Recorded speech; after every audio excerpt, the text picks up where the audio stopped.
ระวังแต่ระวังให้ตัวแกแต่ปวดมันหน่อยทุกพวกรถไปเอาทุกบ้านไปปลูกเจ้าบุญให้ระวังว่าเดือนเนาะเดือนละ35ด้วยครับมันก็ได้เป็นชาวคนละ10 ตัว40 ตัวปัจจุบันนี้พันตัวดับไอ้ตัวนั้นเอาคุยคุยกันจริงเลยขายตัวนั้นครับตัวลูกก้อนป้าเบาเอานุ่งกับมาเนาะสบายดีบัดสุกตึกมาน้ำลายกินแล้วเนี่ยเกี่ยวขาดแท้ก่อนขาดแท้ก่อนเป็นนี่ครับโทษนะ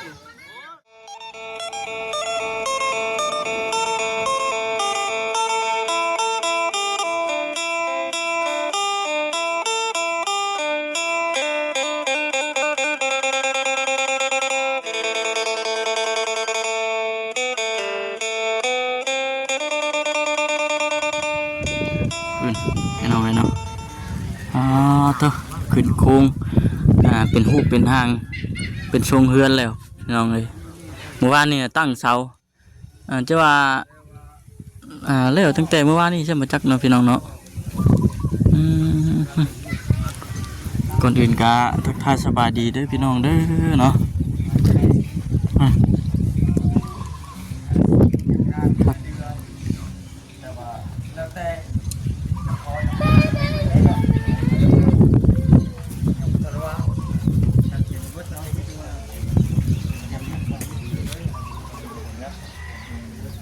แต่ว่า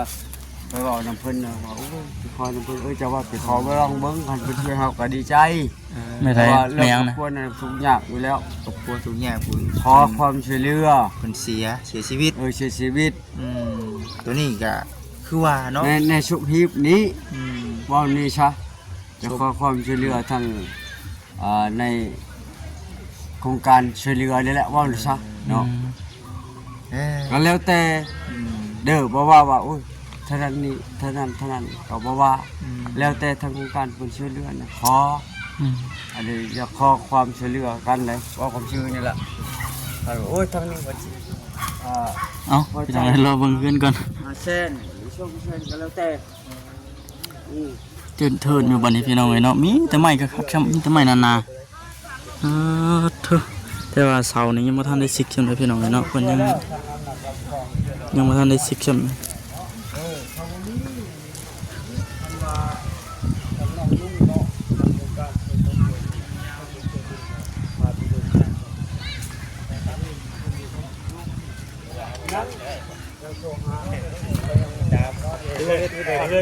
นี่เพิ่นยังสิตัดตัวนี้อยู่เด้เดี๋ยวสายในกุมคืนก่อนเลย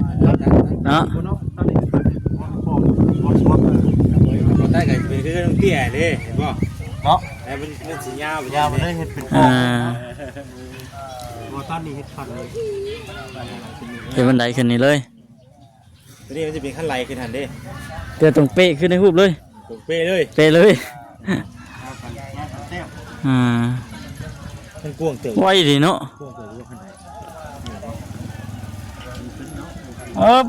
เบานุ่งมาเลยมานุ่งนัดกันไว้วะเนี่ยคือนัดกันไว้แท้เนาะ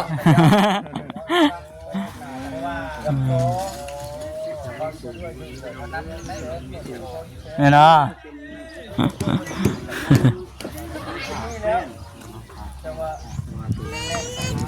ใหม่นี่ก็ยังลายอยู่พี่น้องเนาะ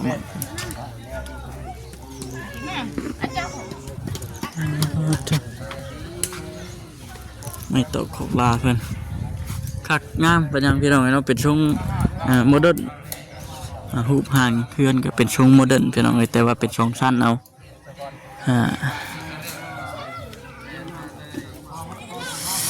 ทั้งช่างคนเปิดใช้เบิร์ดจ้ะวีนวล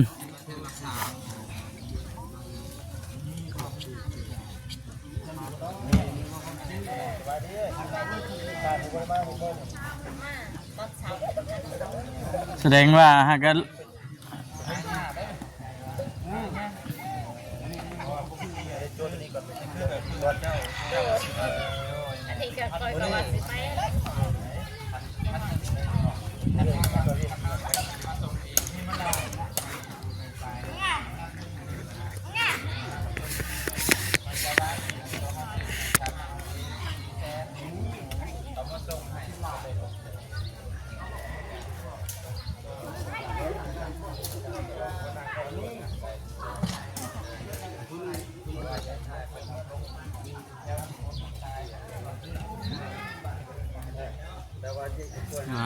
ามพี่น้องเนาะ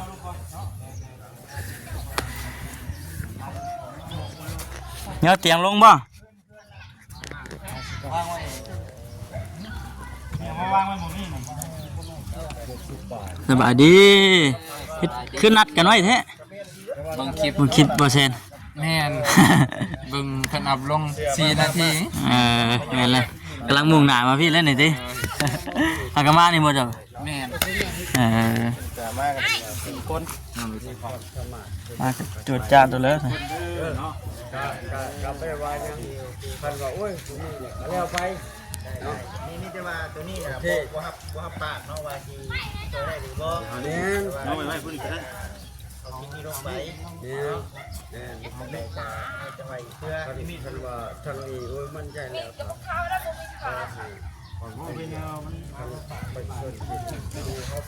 สบายดีพ่อพี่น้องลูกป่าจักทุกคนเนาะมื้อนี้บ่ต้องมาซอยอ้ายเพิ่นเตรียมลงมาจากเดือนแท้ๆม่วนไปพี่น้อง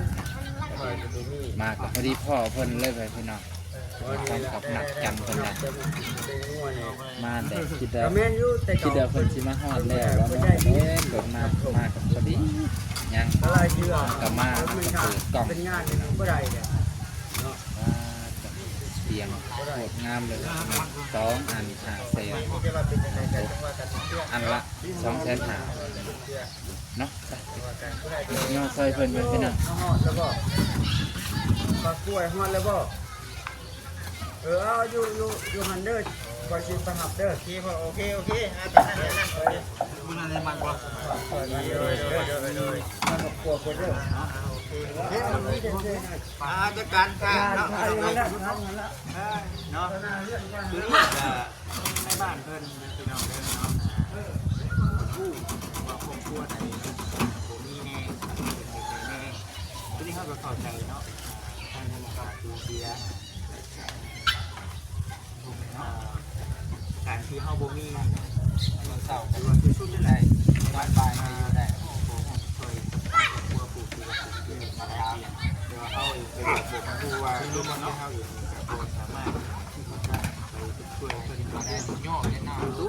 นักบ่ธรรมดาได้พี่น้องให้น้ำป่าแล้วก็น้ำป่าแล้วให้บางทีเกี่ยวป่าแล้วเพิ่นการเรื่องบ้านเพิ่นคือเล่นอยู่จังซี่ระวังแต่ระวังให้บ่แกแต่กลัวมันหน่อยทุกพวกรถบ้านเอาทุกบ้านบ่ปลูกเจ้าบ่ควรให้ระวังบ่เดือนเนาะเดือนละ35ด้วยครับมันก็ได้เป็น20คนละ10คน40คนละปัจจุบันนี้1,000กว่าดับน้ำดื่มเอาไว้เนาะตัวจักรานนึงเด้อจ้ะเนาะในกาแฟจุ่มไว้นอนจุ่มไว้นอนผ่านมาเพิ่นเอาเสื้อมาให้เนาะเตียง2 อันพอเนาะมีถึง2เนาะขนาดข่อยยังได้เตือนนึงเลย และเดี๋ยวเอาคลิปนี้ลงไปเข้าถ้าบ่ได้เบิ่งเดี๋ยวเป็นเนาะไปเขาบอก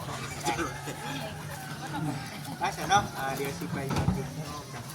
ผู้บ้านนี่ก็แม่นบ่นี่เด้อได้ครับแล้วก็แม่นบ่น่ะขอบคุณครับแม่นได้ตัวน่ะเอาผู้แม่นบ่ผู้แม่นตัวนี้จริงเลยขายตัวน่ะเอาตัวลูกก่อนป้าเบาเอานุ่งกับมาเนาะสบายดีบัดจุกตึกมาน้ำลายกินอะไรยังขาดแท็กบ่ขาดแท็กบ่เป็นนี่ตัวโตซะโอ้ตัวเปิดขาดด้วยนี่แม่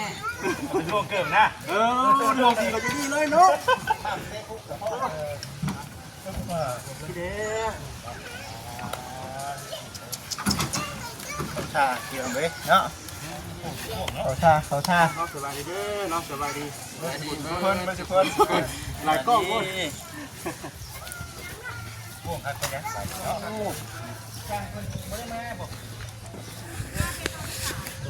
ป็นไปห้ามเลยครับเป็นไป ให้นางหลังจากที่เตียงลงแล้ว โอ้ยตอนนี้ผมนั่งทางกันมากของมันเนาะแล้วครั้งแรกนั่งเข้าเลยเตียงผมไม่พี่น้องเพื่อนพี่น้องเนาะเฮ้ยตรงเป็นที่เข้มห้อยแล้วพี่น้องเนาะไม่รู้ว่าจะเซฟนี่เลยพี่น้องเนาะเฮ้ยคนมาลงมาเบิ้ลอยู่บ่ มืดแล้ว ขายยากอยู่ขายยากมันเลยมึงเนาะ โมเมนต์ได้ถึง น้องมีอยากเลยเอานี่ โอ้ยนาทีวะเราลูกใจเดียวขึ้นเก้าบ่เห็นว่าอยู่ในรถเลย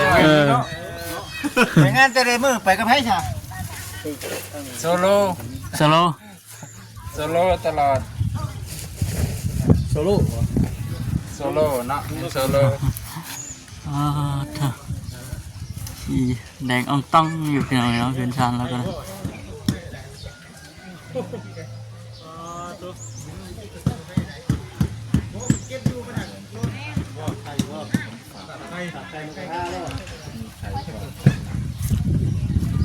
โอ้เพื่อนงามแท้นี่เลย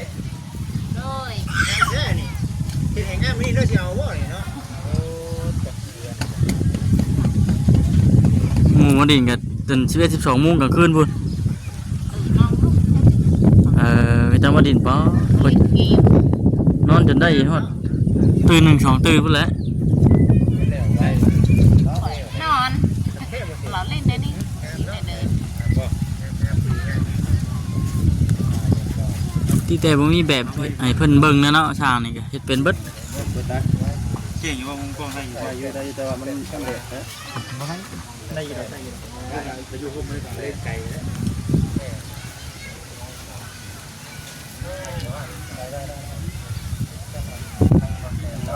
ไว้ดีเนาะ จะใหม่ก็คักเนาะบ่น้องเนาะ ไว้เนาะ ไว้ดี2 มื้อย่อเมื่อวานนี่เนาะ แม่น ยกขึ้นเมื่อวานนี่เพราะว่ามาอีกมื้อนี้เพิ่นขึ้นโค้งหนึ่งค่าเป็นทีมห้วยเลยพี่น้องเนาะยังเหลือแต่ข่าวตกสังกะสีเนาะ ข่าวสังกะสีแล้วก็ถือว่า ห่วย จบเนาะ จบแล้ว และไม่นี่คือน้ำไม่ยังกับที่แอบเพื่อนไม่ ไม่เส้นบ่ตอกเส้นผ่าบ่ ตกเส้นผาเนาะ อ่า ตรวจเร็วทันใจไว้ก็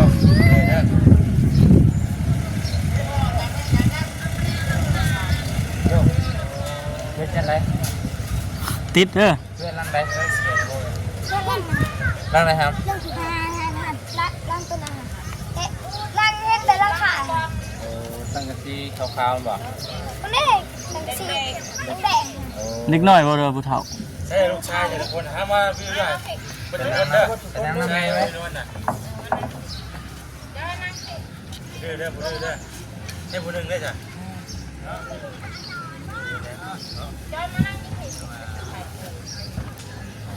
ก็ได้ไม่แล้วไปดีมาดูคนแรกมีเครื่องหมดแต่ซื้อมา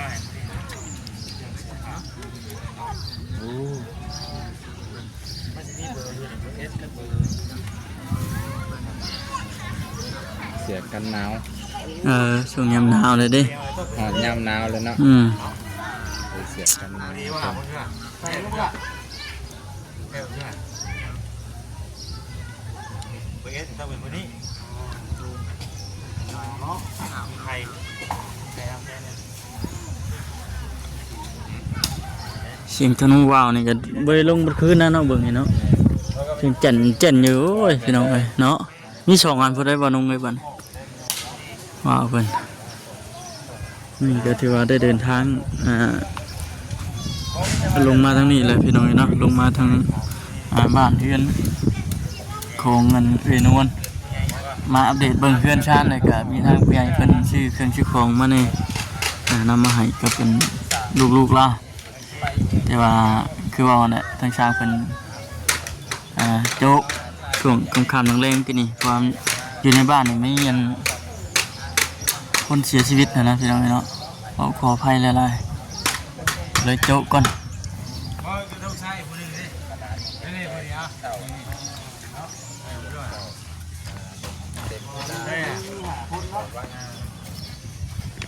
ใช่ส่งอ๋อใช่เพื่อส่งอ่ะพอดีว่าใช่ส่งของเราด้วยรอเกินไปแล้วเสือ ลงกั้มเลยบ่เนี่ย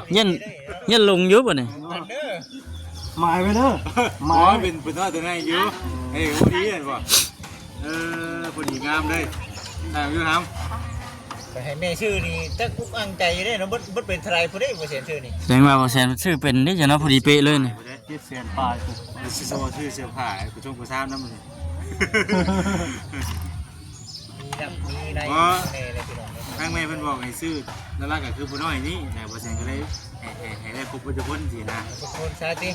เพราะว่าอยู่นี่กันเรื่องบ่ลงหมอกนี่เนาะลงหมอก นั่งดีพวกละนั่งดีเด้อตะกู้ ตัวครบคนหา ดีใจ ง่ายเข้าใจบ่ ชี้คือกันเบิดเลยเนาะ น้องไม่ชมค่ะ แต่ว่าตามไส้นะ ตามไส้ ไส้ลงเลยนะ อาจจะฮู้ว่าเป็นลูกไอ้นวลเด้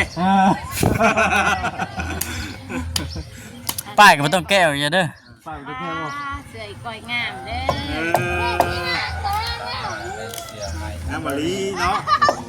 นี่ผู้น้อยนี่ก็ใช้ได้นี่ได้ชุดนี้ กันไม่ต่อยเลย พอดีเลยครับ เอานุ่งพอดีแล้ว พอดี งามพอดีงาม เสื้อกันหนาว อย่างเนาะ ลายชุดอยู่มีทั้งแขนยาวมีทั้งแขนสั้นบ่เสียซื้อมาน่ะ เนือกน้องมานะ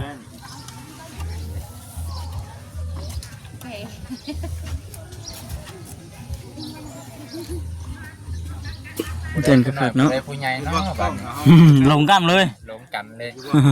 หันหลังมานี่บ่ฮู้เด้อผู้ใด ฮะ ย่ำไปบุญในใส่เสื้อนี่เด้อแม่ยังบ่หลง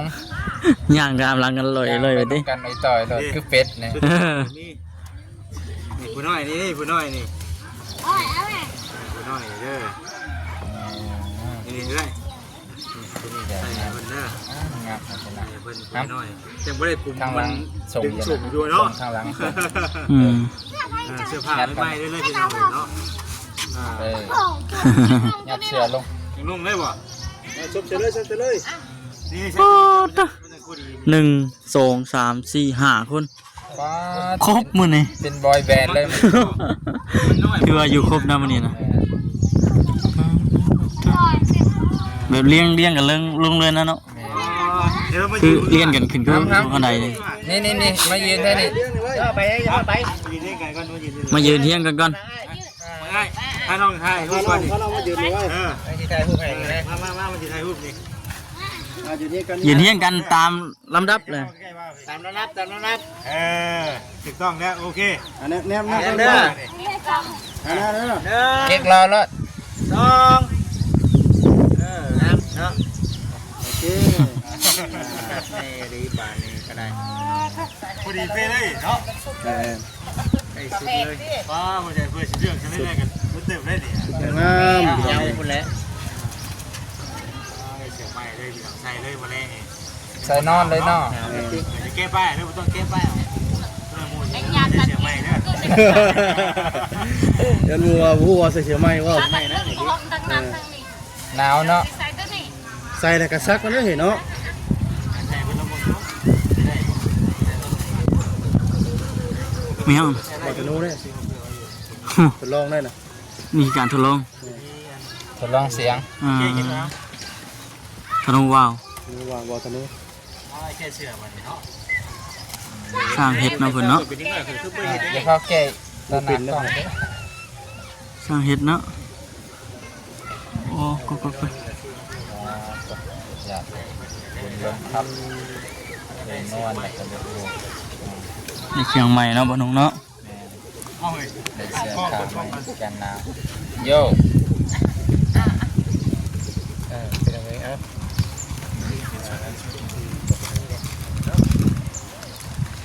เพราะว่ามันส่งบางอันมันจะขายแยกเลยมันไม่ได้มีส่งนะ ผมมีเป็นชุดเนาะ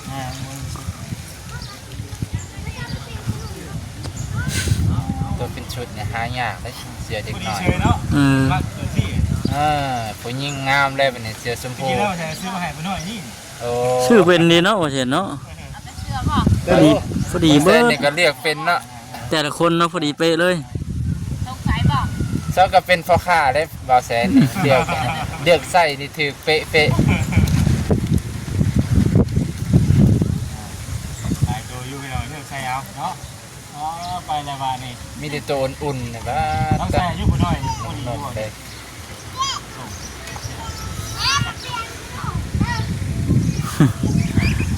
พี่น้องจะคลิปกันมาคำกันเลยโอเคพี่น้องอาจารย์รายการอยู่ดีมีแห้งเด้อพี่น้องเด้อสบายดี